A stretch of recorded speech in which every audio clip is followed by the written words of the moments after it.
सबसे पहला सवाल हेमंत अत्री साहब आपसे कि आखिरी दौर में जो जोर लगाया गया, उसके बाद हम क्षेत्रवार आते हैं, रीजन वाइज आते हैं, किस रीजन की क्या तस्वीर बदलती दिख रही है या जो आगे पीछे का क्या आकलन।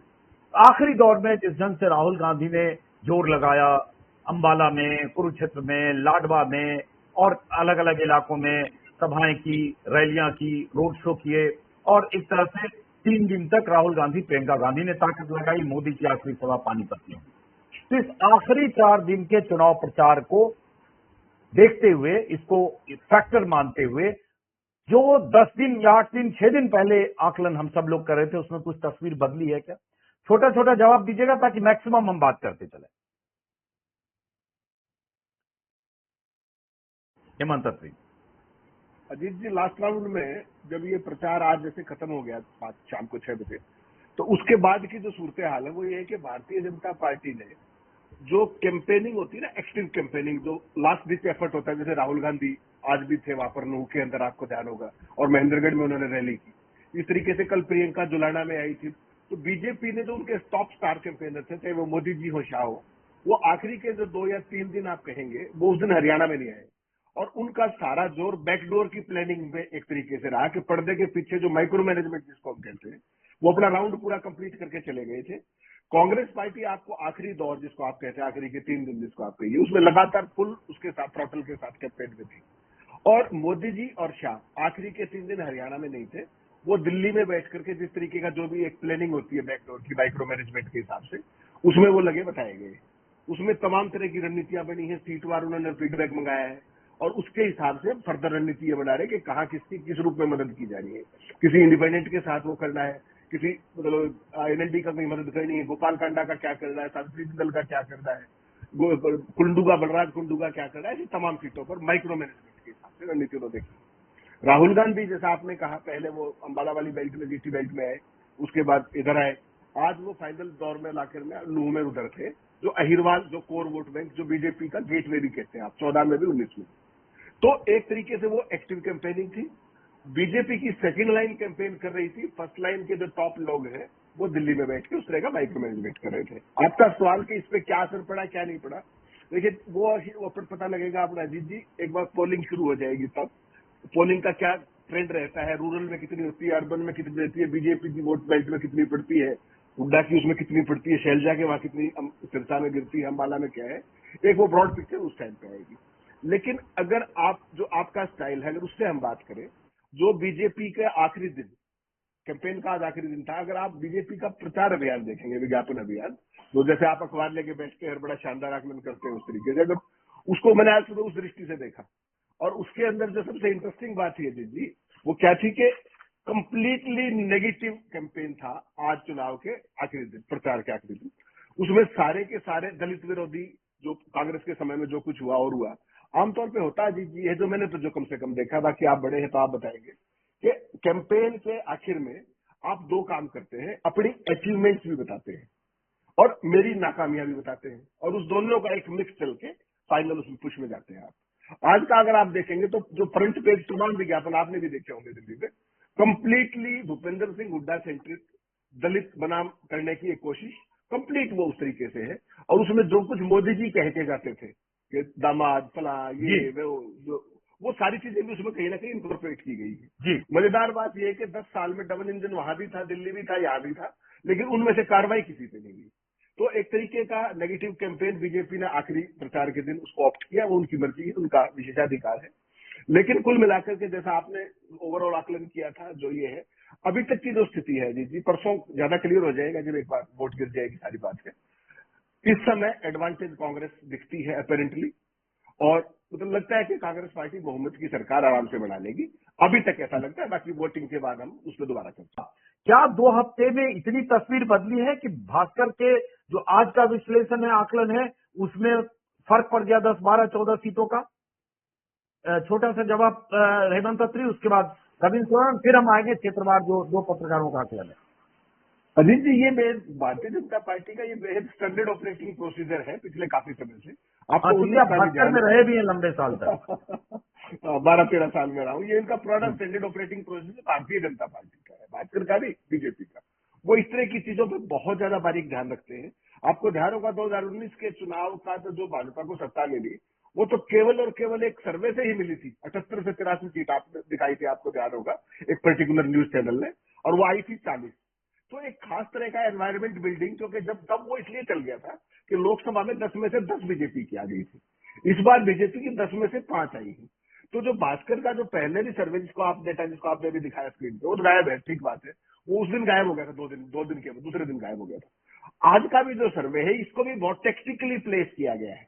आज आप जितना हरियाणा में आप घूमे हैं लगातार रिग्रेसली, और रविंद्र भाई भी लगातार घूम रहे हैं, बहुत ही मतलब रेयरेस्ट ऑफ रेयर ऐसे 5-4 आदमी मिले होंगे जो ये कहते हो कि हरियाणा में बीजेपी की सरकार आ सकती है। ये तो कहने वाला बहुत कम मिलेगा। कांग्रेस की कहने वाले 90% लोग मिल जाएंगे कि कांग्रेस की सरकार आ रही है, एक बदलाव का माहौल है। ये जो चीज है बेसिकली ये भारतीय जनता पार्टी के चुनाव प्रबंधन का हिस्सा है। वो एक एक चीज को बहुत ही बारीकी से देखते हैं, फॉलो करते हैं, और उसके लिए जो भी नीडफुल है that is done from CM office और फ्रॉम पीएमओ। वो सारी चीज मैनिपुलेट और मैनेज की जाती है डेटा के जरिए, कि किसी तरीके से कोई ऐसा मैसेज ना चले जाए कि रेस से बाहर दिखे। वो यहाँ पर भी है, वो और तमाम जगह पर भी है। लेकिन इस सारे के अंदर जो बेसिकली कि हरियाणा के इस बार चूंकि बीजेपी की लोकसभा में भी 10 में से 5 आई है, और इमीडिएट आफ्टर चुनाव हो रहा है, 4 जून को परिणाम आया था, तो अभी तो अक्टूबर ही शुरू हुआ है, तो उसकी भी छाया कहीं ना कहीं है। एक ओवरऑल माहौल की भी छाया है, एक बदलाव का भी एक माहौल है। आपने भी देखा, ग्राउंड पे सारे देख रहे हैं। तो इन सब सर्वे वगैरह से इस बार पिछली बार असर पड़ा था, इस बार उस सर्वे का मुझे लगता है कि इस तरह की चीजों का कोई बहुत असर पड़ने वाला है नहीं। लोगों ने मन बना रखा है। हेमंत अत्री जी, जीटी रोड बेल्ट, ओवरऑल आपका असेसमेंट, कुछ स्पेसिफिक सीट वाइज कहना चाहें तो भी। देखिए अजीत जी, मोटा मोटा तो रविंद्र जी ने कवर कर दिया है। उसमें अगर स्पेसिफिक्स की आप बात करेंगे, जैसे पिछली बार 12 सीटें थी भारतीय जनता पार्टी की, इस बार जो अपेरेंट आंकड़े हैं इस जीटी रोड बेल्ट में ना सबकी पार्टिसिपेशन भी हो रही है एक तरीके से। इसमें एक सीट ऐसी है जहां पर आम आदमी पार्टी भी अच्छे मुकाबले में है, जगाधरी की सीट अच्छा मुकाबला दे रही है वहां पर। ऐसे ही यहाँ पर बीएसपी की भी प्रेजेंस है। सडोरा के अंदर आप देखेंगे तो बीएसपी की लगभग क्लियर सीट है सडोरा। तो यहाँ पर ऑल मतलब जो होता है ना, सर्वदलीय मामला बन रहा है, सर्वदलीय समाभाव, सबको कुछ न कुछ मिल रहा है। अगर आप यमुनानगर की बात करेंगे तो इनेलो मुकाबले में है कांग्रेस के साथ। तो इस तरह की चीजें हैं। अगर आप ओवरऑल देखेंगे, मुझे लगता है कि जो ज्यादा स्पेसिफिक में जाने की जरूरत नहीं, क्योंकि रविंद्र जी ने बता दिया। अगर आप अपेरेंटली देखें, केवल अपेरेंटली, तो आज की तारीख में इस बेल्ट के अंदर जो आपने बताया, इसमें से अगर बहुत ही रीजनेबली देखेंगे, मुकाबले में आप कहेंगे तो अंबाला कैंट मुकाबले में मान सकती है बीजेपी, लाडवा को मुकाबले में मान सकती है बीजेपी। इसके अलावा आप कालका, पंचकुला, नारायणगढ़, अंबाला सिटी, मुलाना, और उसके बाद आप देखिए ये रादौर, शाहबाद, थानेसर और पेहवा, ये सीटें बिल्कुल कांग्रेस को क्लियर लग रही है, क्लियर, जिसका मतलब इसमें कोई कंफ्यूजन नहीं है। और बाकी सारी सीटों पे जो मुकाबले में है वो कांग्रेस प्लस बीजेपी और कहीं अलग अलग भी है। जैसे यमुनानगर का मैंने बताया इनेलो के साथ है, जैसे ही अपने जगाधरी में आम आदमी पार्टी का कैंडिडेट मजबूत है, सडोरा के अंदर बीएसपी का मजबूत है। इवन आप देखिए करनाल के अंदर भी इतना टफ मुकाबला है कि बीजेपी कह नहीं सकती कि हम चुनाव जीत जाएंगे, जबकि 2 बार मनोहर लाल जी, उसके बाद वो आज केंद्र के 8वें नंबर के मंत्री, आज के सिटिंग सीएम नायब सिंह सैनी साहब भी करनाल से आज की तारीख में तो विधायक हैं। तो वहां पर भी बहुत जबरदस्त मुकाबले में फंसी हुई है। पानीपत रूरल के अंदर बीजेपी मुकाबले में है इंडिपेंडेंट के साथ, जैसा कहा। ओवरऑल अगर आप देखेंगे तो मुझे लगता है इस बेल्ट के अंदर भारतीय जनता पार्टी को ऑलमोस्ट 50% से ज्यादा का नुकसान है, अपेरेंटली जो आज दिख रहा है। तो बहुत बड़ी बात कर रहे हैं, मैं आपके नंबर नोट करता जाता हूँ। ऑलमोस्ट जी 50%, मतलब आज की तारीख में 12 है तो 50% आपके हिसाब से 6 सीटों का नुकसान ही है, 5 मान लें। जी। हेमंत अत्री साहब, अहिरवाल, लगभग ऐसी ही स्थिति है अजीत जी, कोई बहुत डिफरेंस ओपिनियन की गुंजाइश नहीं है, क्योंकि सारी चीजें क्रिस्टल क्लियर सी है लगभग। अटेली पे मैं जरूर कहूंगा कि बहुत फायरस फाइट है, बहुत ही फायरस फाइट है। और भारतीय जनता पार्टी के अहिरवाल में जितने भी राव इंद्रजीत विरोधी स्टफ है, जितने भी एक से लेकर के ए से लेकर जेड तक, वो सारों ने यहाँ पर सिर जोड़ लिया है कि इस बार राव को सबक सिखाना है, जो उन्होंने इस पूरे एरिया के अंदर तमाम कारणों से, तो एक तरीके से उनकी जो डोमिनेंस है उसका बदला जो उन्होंने अब तक किसी की कटवाई, किसी की दिलवाई, जो भी हिसाब किताब पेंडिंग है। संतोष यादव ने तो हालांकि डिप्टी स्पीकर थी, उन्होंने तो पालन तक भर दिया था नॉमिनेशन। वो अलग बात है कि दिल्ली के दबाव में उन्होंने विड्रॉ कर लिया। बेसिकली अजीत जी एक ही चीज है यहाँ पर, भारतीय जनता पार्टी की सत्ता का गेटवे 2014 में भी ये था और 2019 में भी ये था, ये तो आंकड़े बता रहे हैं। इस बार जो समस्या है, इस बार ये कि एक तो राव इंद्रजीत का जो अपना महत्व है, कोई कुछ भी कहता रहे, इतने सीनियर होने के बावजूद भी आज भी राज्य मंत्री हैं, उनके महकमे का उनको भी नहीं पता कौन सा महकमा है। तो इस एरिया के अंदर उनका कोई कंट्रीब्यूशन उस रूप में नहीं रह पाया जो होना चाहिए था। 6 बार का MP, 3 बार का MLA और सारे अहिरवाल के राजा, सारी बातें। तो विद इन पार्टी पूरे अहिरवाल क्षेत्र के जितने भी राव विरोधी खेमे हैं, इंक्लूडिंग रामविलास शर्मा, और सॉरी रामविलास शर्मा नहीं, संतोष यादव और जितने एकापुरीवास, जो भी जिनको आप जानते हैं नाम बड़े, वो सारे के सारे इस सारे खेल में मिलकर के उनका हिसाब अटेली में, इसलिए अटेली में फर्स्ट खेल में। अब अगर आप स्पेसिफिक बात करेंगे, रेवाड़ी कांग्रेस क्लियर है, कोई कंफ्यूजन नहीं है उसके अंदर। महेंद्रगढ़ कांग्रेस ऑलमोस्ट क्लियर है, वहां भी कोई दिक्कत लंबी चौड़ी नहीं है। आपने इसमें गुरुग्राम लिया है क्या? नहीं, वो मैंने अलग किया, साउथ हरियाणा में। नहीं, गुरुग्राम है इसमें, अहिरवाल नहीं, गुरुग्राम है इसमें, नीचे गुरुग्राम है, पटौदी गुरुग्राम बादशाह। में चश्मा में नहीं लगा करके थोड़ा ध्यान से देखना पड़ता है। हाँ, तो इसमें जो अजीत जी है, इसमें अगर आप देखेंगे, रेवाड़ी का मैंने जिक्र किया, महेंद्रगढ़ में कांग्रेस को एज है, नांगल चौधरी में कांग्रेस को एज है, नूह फिरोजपुर जिरका इसमें है क्या? नहीं, नूह अलग मैंने, मेवात अलग किया है। मेवात में नहीं। अभी इसमें 3 जिले, रेवाड़ी, महेंद्रगढ़ और गुरुग्राम जी। तो उसके बाद अगर आप देखेंगे यहाँ पर, एक तो ये सीटें तो लगभग क्लियर है जो मैंने बताई आपको। इसके अलावा जो बीजेपी को जो एज है, इस सब के बावजूद भी तमाम कारणों के चलते मुझे लगता है कि हल्की सी एज बीजेपी को आज भी राविंद्र जीत के कारण, अल्टीमेटली उनकी बेटी है, पहला चुनाव लड़ रही है, तो अटेली में आज भी एज है, फंसी जरूर हुई है, एज है उनको अगर आप बात करेंगे तो। नारनौल में बीजेपी को क्लियर एज है, बादशाहपुर में बीजेपी को क्लियर एज है, पटौदी शेड्यूल कास्ट जो कम्युनिटी है वहां पे बीजेपी को एज है। और इसी तरीके से अगर आप देखेंगे जो फंसी हुई सीट है यहाँ पर, इसके अंदर आप देखेंगे तो इसमें, एक मिनट अजीत जी, एक पर्टिकुलर सीट मैं आपको बताना चाह रहा था, वो आएगी तो मैं ध्यान में एक बार वो नाम कहीं ना कहीं सोच रहा। बेसिकली क्या है कि जो पिछला जो स्कोर है 8 का, इसमें मुझे लगता है कि जिस तरह की पोलराइजेशन है और तमाम तरह के परमोटेशन कॉम्बिनेशन है, उसमें मुझे लगता है भाजपा को 2 से 3 सीटों का नुकसान 2019 की तुलना में हो सकता है, 2 या 3 सीटों।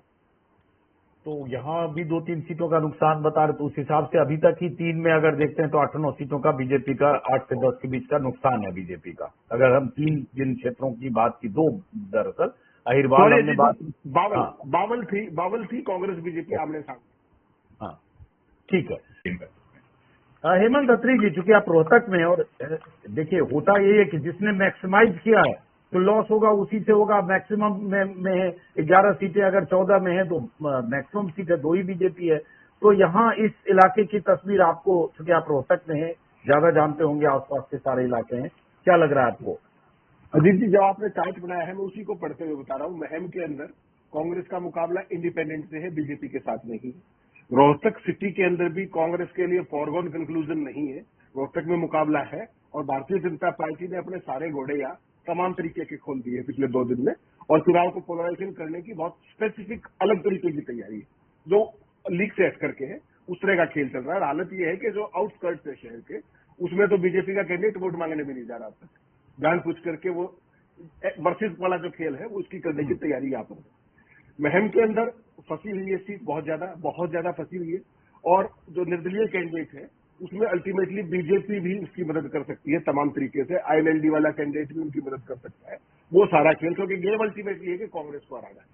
तो महम में कांग्रेस वर्सेज ऑल होता है एक तरीके से, उसी का फायदा बीजेपी उठा करके इंडिपेंडेंट की मदद करवाना चाह रही है महम के अंदर। वहां कुछ भी हो सकता है, पिछली बार भी आपको जा रहे कुंडू जीते थे। रोहतक सिटी में मैं मुकाबला मानता हूं, सीट जीती हुई नहीं है, उसका कारण बता दूं, इसकी बैकग्राउंड। इस बार लोकसभा चुनाव में दीपेंद्र ने देश की सेकेंड सबसे बड़ी जीत हासिल की, लेकिन रोहतक शहर में जो उनकी लीड थी वो केवल 5,000 की थी। हालांकि जानते हैं वो आंकड़ा जब एक आता है, सेकेंड लीड, दीपेंद्र भी बोलते, मैं सिर्फ नाइंसाफी न हो जाए, धुबरी से जो जीते ना, 10 लाख से ज्यादा वोट उनको मिले, राहुल गांधी नंबर 2 पे थे। ये लोग उसको धुबरी को किनारे करके राहुल गांधी से नंबर 2 करते हैं। ओके, वो कांग्रेस के हैं धुबरी? हाँ, कांग्रेस से है, 10 लाख से ज्यादा वोट, अभी नाम सडनली मुझे याद नहीं आ रहा है, 10 लाख से ज्यादा। उसमें कोई मेरिट की कोई उपलब्धि। जो बेसिक स्पेसिफिक बात मैं कह रहा था आपको, ये था कि लोकसभा में भी इतनी बड़ी जीत के बावजूद रोहतक सिटी में 5,000 की ही लीड मिली थी। इसके बाद आप आगे चले, बहादुरगढ़ के अंदर कांग्रेस का मुकाबला इंडिपेंडेंट से है, और राहुल गांधी की सभा से पहले जो 2 परसों हुई थी, उससे पहले एज इंडिपेंडेंट को था। अब कांटे का मुकाबला है, कुछ भी हो सकता है बहादुरगढ़ के अंदर। बादली क्लियर है, बेरी क्लियर है, झज्जर में कोई मुकाबला नहीं है। गन्नौर में कांग्रेस बहुत बुरे तरीके से फंसी हुई है, बहुत ही बुरे तरीके से फंसी हुई है। वो जो व्यक्ति है वो हालांकि बीजेपी का ही बाकी है, मनोहर जी का बहुत करीबी है, आंखों के तारा है, उद्योगपति है, ये जो होटल चेन है उसके मालिक है, वो अच्छा चुनाव लड़ रहे हैं, फाइनेंशियली भी अदरवाइज भी। वहां पर हुआ क्या है अजीत जी, दर्शकों के लिए कि काय वहां नार दो क्या नाम है, याद नहीं आ रहा वहां मुझे। दो हाँ, नहीं, वो मन्नत मन्नत मन्नत है। मन्नत, अच्छा। मन्नत खेल के, वो मैं नाम जान के अवॉइड कर रहा था, जानी नहीं, वो मन्नत के उसके हम्म, मालिक। जो गन्नौर है वहां पर हुआ क्या है अजीत जी, बेसिकली हुड्डा साहब की ये पूरा गढ़ है जिस तरीके से आप जानते हैं, लेकिन यहाँ पर पिछली बार बीजेपी जीती थी।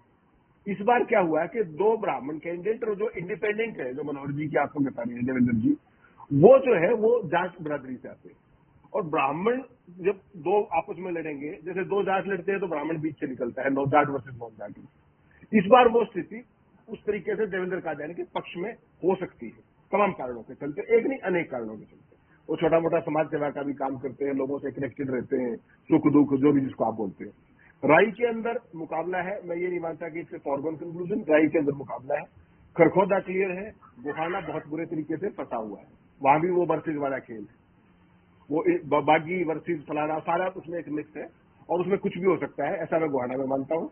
इसके बाद आपने जो नीचे लिखा है नाम, बड़ौदा निकल जाएगी। नहीं, बादली, बादली को क्या कहते हो, वत्स जो है, कुलदीप वत्स या ऐसा बादली कुछ? क्लियर, बादली क्लियर, बादली क्लियर, मतलब बादली कांग्रेस निकल के लिए? जाएगी। जी ओम जी प्रकाश, कांग्रेस के लिए। अच्छा। हाँ, वहां और पर हरियाणा के एक गुलिया हाँ। करके कैंडिडेट खड़े किए गए हैं, लेकिन अल्टीमेटली उस एरिया में जो राहुल गांधी आए वो सारा आया। तो पहले भी क्लियरेंस थी बीजेपी कांग्रेस को, और आज भी क्लियरेंस है, उसमें कोई अब संशय एक नहीं। चीज बताओ, एक चीज बताओ, बीच में बोल रहा हूँ, ये सब जब बात करें तो इसमें हम कोई गठबंधन, चाहे इनलो और बीएसपी का गठबंधन हो, चाहे जेजेपी और आजाद समाज पार्टी का गठबंधन हो, उनकी कहीं गुंजाइश नहीं देख रहे हैं क्या? नहीं अजय जी, जहां भी गुंजाइश होती है अपन स्पेसिफिक बात करते हैं उसकी नाम लेकर के।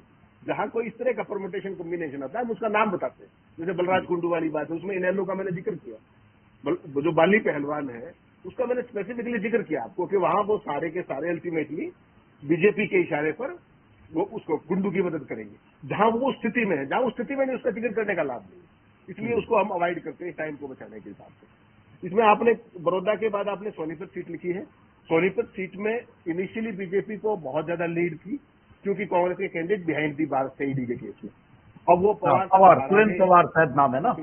वो बाहर आ गए हैं केस में, उनको क्लीन चिट भी हाईकोर्ट ने दे दी है। और ये जो मैदान है बेसिकली ये भी कांग्रेस से ही गए थे रिसेंटली, वो मेयर थे कांग्रेस।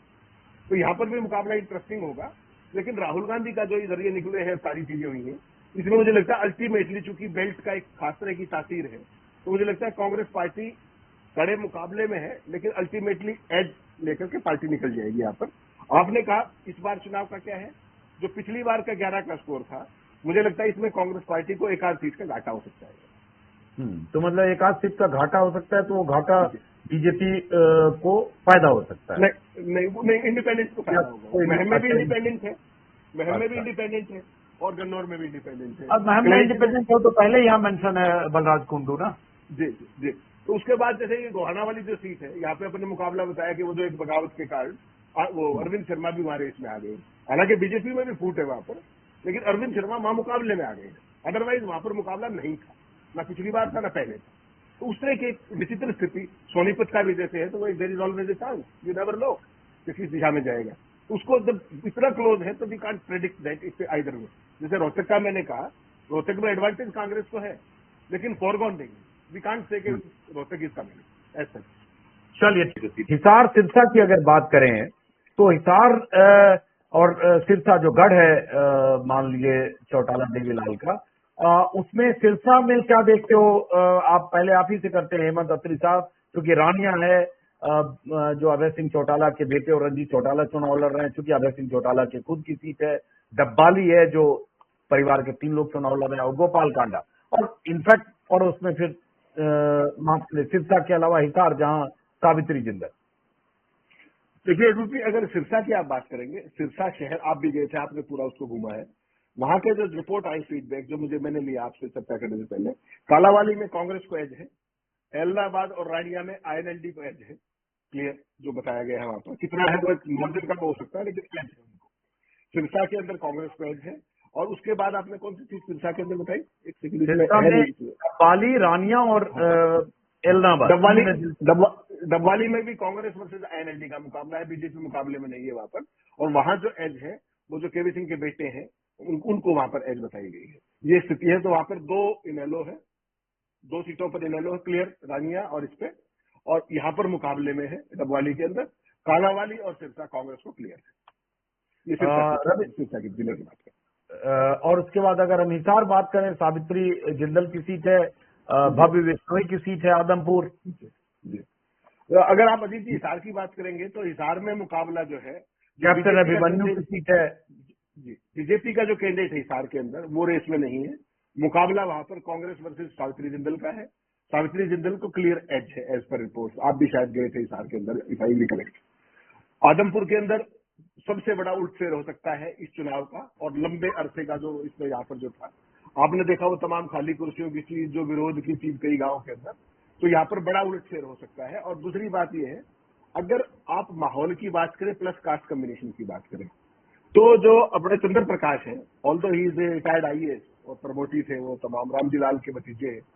एक तो वो लिगेसी है रामजी लाल वाली, वो जो चौधरी बंजाल के साथ बहुत पारिवारिक संबंध उनके रहे। रामजी लाल जी के मेंबर राज्यसभा होते थे, उन्हीं के भतीजे की, फिर एचसीएस से प्रमोटी होते हुए नॉमिनेट हुए, फिर आईएएस हुए, वो सारी चीजें हुई। एक तो यहाँ का कास्ट कम्बिनेशन, दूसरा वहां बिश्नोई वोट डोमिनेट जरूर करते आए हैं, लेकिन आप संख्या की बात करेंगे तो संख्या ओवरऑल ओबीसी की, जो चंद्र प्रकाश इसको रिप्रेजेंट करते हैं, ओवरऑल कांग्रेस के प्रति माहौल, और बिश्नोई परिवार की नॉन एक्सेसिबिलिटी, ना वो किसी का फोन उठाते, ना कोई लंबी चौड़ी वो है। तो इस बार मुझे लगता है कि इस पूरे चुनाव का अगर कोई सबसे बड़ा उलटफेर हो सकता है तो वो आदमपुर के अंदर हो सकता है। बहुत ही टफ मुकाबला है।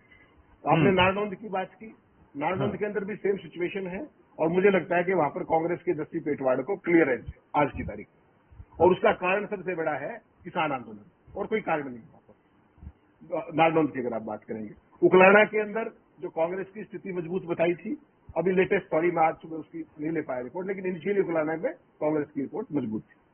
हेमंत अत्री साहब।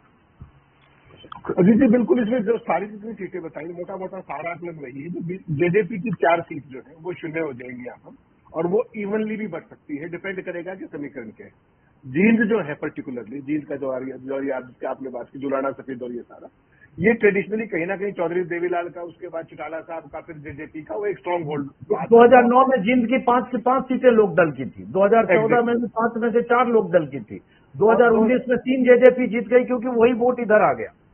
और 2009 में आप देखिए हरियाणा में कांग्रेस रिपीट हुई थी एक तरीके से, ऑल्दो विद माइनॉरिटी, 67 सीट आई और तब भी जींद की 5 सीट लोकदल जीत गया। तो वो कुछ कारण है, तो उनकी रूट्स वहां पर कुछ और तरीके की हैं। इस बार अगर कांग्रेस पार्टी को उधर कोई उम्मीद है, नंबर 1 जुलाना में उम्मीद है, हालांकि सीट टाइट है, जो अपनी कई बार बात भी हुई है, लेकिन अल्टीमेटली जो सेलिब्रिटी क्वोशिएंट है, प्लस बेटी है, प्लस संघर्षशील है, वहां की बहू है, तमाम, मतलब एक उनको ये पता है कि कल को अगर ये जीतती है, कांग्रेस की सरकार बनती है, तो ये मंत्री भी बन सकती है। तो वो एक जो सत्ता की कहीं ना कहीं चाशनी भी दिखती है, लोग समझदार हो गए। और जुलाना आपने घूम के देखा, काफी पिछड़ा एरिया है उस तरीके से, क्योंकि हमेशा से विपक्ष में ही बैठे रहते हैं, तो फिर क्या होगा बताइए। तो उस सारी चीज को लेकर के मुझे लगता है कि अल्टीमेटली, मार्जिन की मैं नहीं कह सकता, लेकिन मुझे लगता है कि ये जीत जाएंगी जो अपने क्या नाम है विनेश, और ये आज तक के इतिहास में केवल चौथी जीत होगी, ज्यादा बड़ी जीत होगी, तो अगर इतिहास के हिसाब से देखेंगे आप। उचाना के अंदर चूंकि दुष्यंत चौटाला बेशक बहुत ही बुरी स्थिति में है, जमानत बचा पाएंगे नहीं बचा पाएंगे वो है, लेकिन एक चीज आपको हमेशा ध्यान रखना पड़ेगा, इस एरिया के अंदर भी बीजेपी के प्रति बहुत ज्यादा विरोध है किसान आंदोलन के कारण, बहुत ही ज्यादा। उसके बावजूद भी जो देवेंद्र चुनाव लड़ रहे हैं वहां पर, वो ठीक ठाक वोट ले सकते हैं, क्योंकि वोटों का डिस्ट्रीब्यूशन जो उस पूरे स्कीम ऑफ थिंग्स में आता है, हार तो जाएंगे, लेकिन उनका जो प्रदर्शन है बीजेपी का, जो इस बेल्ट में अदरवाइज रहने वाला, उससे बनिस्बत वो ठीक रहेगा। अब केवल ये है कि देवेंद्र नंबर 2 पे आते हैं, दुष्यंत नंबर 2 पे आते हैं, उचाना की जो आपने बात की। उसके अलावा उचाना में कुछ ऐसे लोग भी मिले जो बृजेंद्र सिंह से भी नाराज हैं कि जब किसान आंदोलन चल रहा था तब तो बाप बेटे चौधरी वीरेंद्र सिंह बृजेंद्र सिंह बीजेपी में थे, तो अब ये इधर है, तो ये, लेकिन अब वो नाराजगी वोटिंग तक कायम रहती है कि नहीं, वो देखने की बात। और निर्दलीय वहां एक तीसरा कौन जरूर बना रहा है। जी जी। नरवाना के अंदर आईएनएलडी की अच्छी फाइट में है, आईएनएलडी काफी अच्छी फाइट में है वहां पर नरवाना के अंदर। इस तरीके से सफेदों मुझे लगता है कांग्रेस जीत जाएगी, क्योंकि जो ये राम कुमार गौतम के जो बयानबाजी जिस तरीके की हुई, और वहां के लोगों को हर्ट करने की, फिर वो बाहरी की टैग और वो सारी चीजें, सफेदों मुझे लगता है कांग्रेस इस बार निकल सकती है। जींद आपने ठीक कहा, उन सारे हालात के अंदर, हालांकि अगर अर्बन में भी देखेंगे तो ठीक ठाक रूरल वोट्स है, अर्बन के अंदर भी जिनको हम जाट वोट्स कहते हैं, उसके बावजूद भी जो स्थितियां है, जो व्यवहार की बात है, लोक व्यवहार की बात है, सारी चीजें हैं। सिटी की अगर देखेंगे, वैसे तो देखिए फाइट लगती है मुझे तो, जो वहां का फीडबैक है जींद का, लेकिन वहां उस सीट की जो हिस्ट्री है, प्लस इनका जो व्यवहार और उस तरीके का रहा है, महावीर गुप्ता से ज्यादा बेहतर व्यवहार इनका है वहां पर, वहां के लोकल के हिसाब से। टच बीजेपी को मैं आज भी मानता हूँ वहां पर जींद के अंदर। फिर आपने गुगला की बात की, गुगला में कांग्रेस लीड में है, कलायत को जेपी ने खुद खराब किया है, जो जिनका बेटा चुनाव लड़ रहा है उन्होंने उनका बड़बोलापन और वो लातबाजी और तमाम तरह की लफाजी, जिस तरीके के हल्के महिलाओं के प्रति शब्द, ये सीट आसान हो सकती थी, लेकिन जेपी के व्यवहार ने इसको कठिन कर दिया कांग्रेस के लिए। लेकिन फिर भी मैं कहूंगा हल्का फुल्का एज माहौल के कारण, जो ओवरऑल एक माहौल प्रिवेलेंट है, उसमें फ्लोटिंग वोट 2-4% का जो आप समझते हैं सारी चीजें, इनिशियल एज उनको हो सकता है। कुंडली के अंदर जो है स्थिति बहुत ज्यादा क्लियर मुझे नहीं लगती पर्सनली। कुंडली में चुनाव फ्लूइड है अभी, कैथल का चुनाव क्लियर है। ये जो अब क्या तक क्लियर है कैथल का? वहाँ सुरजेवाला के बेटे कैथल में चुनाव बिल्कुल स्मूथ है, और जो अपना ये गुजर है इनका चुनाव नहीं उठ पा रहा, और मुझे लगता है कि वो जो रणदीप के बेटे हैं वो अच्छे मार्जिन से आदित्य सुरजेवाला वो बेहतर मार्जिन से चुनाव जीत रहे हैं, अच्छे मार्जिन से। तो इसमें जैसे अब हम टोटल नंबर अगर समझें, बार बार वही करो, 9 सीटें अगर इस बागर बेल्ट में है तो पिछली बार बीजेपी 3, यहाँ कहानी उस पर अटकी है कि जेजेपी 4 में से अगर 0 होती है तो वो किधर जाता है, और क्या इसमें बीएसपी और इन लोग गठबंधन को या जेजेपी और उस गठबंधन को कुछ हासिल हो पाता है क्या? अजीत जी, बहुत ही रोचक, आपको याद होगा एक रोचक स्थिति अपनी जब आपके पास बैठे थे छत, उसमें डिस्कस भी हुआ था अपना कि अगर अभय सिंह आ जाते उचाना के अंदर तो कहानी बदल जाती, लेकिन अभय सिंह तो नहीं आए। तो अब तो मुकाबला वही रह गया जो आपके सामने दिख रहे हैं, और वो चुनाव नहीं बन पाया जैसे कि हम उम्मीद कर रहे थे। अभय सिंह आते तो एकदम चुनाव अलग होता, फिर ब्रजेंद्र सिंह कोई पसीने आते और दुष्यंत की तो कहानी खत्म हो जाती। तो वो चीज तो अब नहीं हो पाई। लेकिन जो ये 4 सीट जो है बटनी है, इसमें मुझे लगता है इसमें से क्योंकि जुलाना भी आने की उम्मीद हो गई है, सफीदों भी आने की उम्मीद है, कैथल भी आ रही है, तो मुझे लगता है इन 4 में से जो आपने बात की कि जो इनकी घटेंगी वो कहीं ना कहीं उधर जा कांग्रेस को 1-2 सीटों का यहाँ पर फायदा होगा, और 1 सीट का फायदा इनको भी हो सकता है अगर ट्राइबुलर फाइट में जो वो कलायत वाली जो बात हम कर रहे हैं उस तरह की स्थिति वहां भी हो सकती है। अब आखिरी साउथ हरियाणा की स्लाइड डालिए। 9 सीटें साउथ हरियाणा में, पलवल और फरीदाबाद, जिसमें अगर 2019 में देखेंगे 7 सीटें बीजेपी को मिली, 1 कांग्रेस, और ये भी एक तरह से गढ़ है, लेकिन 2014 में 50-50 हो गया था। तो पलवल और फरीदाबाद, संक्षिप्त में जल्दी बात करते हैं। हेमंत अत्री साहब, आपसे पहले। देखिए अजीत जी, ये जो एरिया है ना, पिछली बार भी और उससे पिछली बार भी यहाँ पर ठीक ठाक इनका असर रहा, और उसके तमाम कारण। एक तो जैसे बल्लभगढ़ की पहली सीट आप दिखा रहे हो, कांग्रेस पार्टी ने पहली सीट मैनेजमेंट कोटे में दे रखी है, केसी वेणुगोपाल साहब ने। अच्छी भली फाइट होती है, शानदार राठौर लगातार वो कर रही थी, उनकी बजाय वो जो केसी वेणुगोपाल कोटे से कोई और शर्मा आ गए, और उसमें गड़बड़ है। बड़खल सीट कांग्रेस को जाती दिख रही, क्योंकि वहां पर सीमा तिरखा को बदला गया है वहां से, आपको ध्यान होगा। उसके अलावा ये तिगांव है, तिगांव में मुकाबला है कांग्रेस वर्सेस बीजेपी का, पृथ्वा के अंदर मुकाबला है, इन सभी सीटों में मुकाबला है यहाँ पर। फरीदाबाद में कोई भी सीट आप फॉरगॉन नहीं कह सकते कि ये ट्रू है वहां पर। इसके अलावा आपने हथीन की बात की, हथीन के अंदर उदयभान को, और ये सॉरी हथीन में उदयभान शायद होटल में कहा है, एक मिनट सर, उदयभान होटल में है। हथीन के अंदर कांग्रेस पार्टी को एज है, हाँ। होटल के अंदर एज है, पलवल में कर्ण सिंह दलाल चुनाव लड़ रहे हैं जो हुड्डा साहब के समझी, उनको भी एज फिलहाल के लिए दिखता है इसमें। तो ओवरऑल अगर इन सीटों की बात करेंगे आप, तो फरीदाबाद में मुकाबले हैं, और जो पलवल वाला इसमें है, पलवल में कांग्रेस पार्टी को लीड है। अजीत जी, आपने जो बात की ना आईएनएलडी की, एनआईटी की जो सीट है, वो ट्रेडिशनली कभी वहां पर वो नहीं थी, लेकिन इस बार कांग्रेस का मुकाबला एनआईटी में आईएनएलडी के साथ, बीजेपी के साथ नहीं। जहां वो है उसको मेंशन करना चाहिए अपने को। जी बिल्कुल। अब हम क्लोज पर आते हैं, क्लोज करते हुए स्क्रीन पर कि 90 सीट, ओवरऑल 90 सीटों का आकलन क्या है? चूंकि चुनाव प्रचार खत्म हो गया, सारी ताकत झोंक दी गई, जो हुआ अब जनता के हाथ में है, फैसला जनता को सुनाना है। तो आपसे ही पहले हेमंत अत्री साहब, फाइनल तस्वीर आप क्या दे रहे हैं आज की तारीख में? आपके हिसाब से अब क्या लगता है? मुझे याद है, मुझे लगता है 1 महीने पहले जब पहली बार आपने कहा था, तब शायद आपने 60-65 कांग्रेस को कहा था, शायद उस समय आपने 15 के आसपास बीजेपी को कहा था। इस बीच दरिया में बहुत पानी बह चुका है, तो आज की फाइनल तस्वीर। अजीत जी, उस दिन कांग्रेस 60 कहा था, रिकॉर्डिंग आपके पास है वहां पे छत पे जो हमने किया था, कोई और बीजेपी 15 और उस तरीके से। अगर अब आप केवल मेरा आकलन इसमें मान लें, बहुत ही ब्रीफ के अंदर स्पेसिफिक, आप कहेंगे तो सीट की भी बात कर सकते हैं सब्सिक्वेंटली। मुझे लगता है आज की तारीख में कांग्रेस 51 सीटों पर क्लियर है चुनाव, 51। बीजेपी का चुनाव 8 सीटों पर क्लियर है, जो बीजेपी की जीत लग रही है। बीजेपी और कांग्रेस का सीधा मुकाबला, अजीत जी, टफ मुकाबला जिसको आप कहते हैं सीधा, वो 14 सीटों पर। बीजेपी, कांग्रेस और अदर्स, यानी कि त्रिकोणीय मुकाबले, ट्रायंगुलर। अगर वो बात करेंगे आप, तो ऐसे 4 सीटें हैं जिन पर ट्रायंगुलर मुकाबले हैं। उसके अंदर पानीपत रूरल है, तिगांव है, बल्लभगढ़ है और सोना है, यह ट्रायंगुलर मुकाबले। अगर आप अदर्स की बात करें, जो अदर्स क्लियर है, ऐसी सीटें 6 हैं, क्योंकि थोड़ी है तो हम बता सकते हैं अदर्स की। अदर्स के अंदर मुझे लगता है साडोरा में बीएसपी को एज है, एलनाबाद में आईएनएलडी को एज है, राडिया में आईएनएलडी को एज है, कुंडरी में इंडिपेंडेंट को एज है, शाहबाद के अंदर बहादुरगढ़ के अंदर इंडिपेंडेंट को एज है आज भी, और उसके अलावा नरवाना के अंदर जो है आईएनएलडी को एज है आज की तारीख में। अगर आप कांग्रेस और आईएनएलडी के मुकाबले की बात करेंगे तो 3 सीटों पर है, डबवाली, फरीदाबाद एनआईटी और यमुनानगर। और अगर कांग्रेस वर्सेस अदर्स की बात करेंगे तो महम, हिसार, गन्नौर और जगाधरी, ये सारी का सारा सीन मुझे 90 सीटों का दिखाई देता है। तो आप टोटल नंबर अगर बोले तो जैसे आपने कहा 51 और फिर आपने कहा क्लोज फाइट, और ये हम उसको समाप्त कैसे करें?